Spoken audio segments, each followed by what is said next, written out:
Hello guys, good morning. Magluluto po tayo ng ginisang sabaw with sutanghon. Ayan.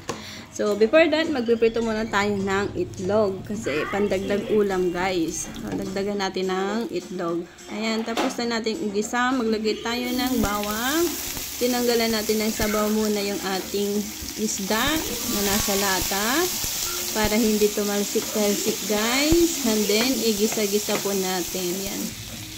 Igisa-gisa ng konti para matanggal ang lansa guys. So ayan po. And then lagyan na po natin ng water.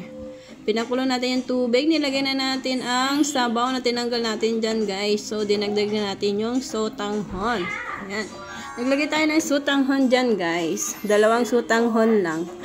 Bali 5 po kami nakakain dyan guys, okay na. And then syempre mahilig tayo sa gulay, kaya ayan nilagyan natin ng malunggay with ampalaya. O diba guys, yung pagkain na yan, yung mga sahog na yan is kinuha lang po sa gilid-gilid.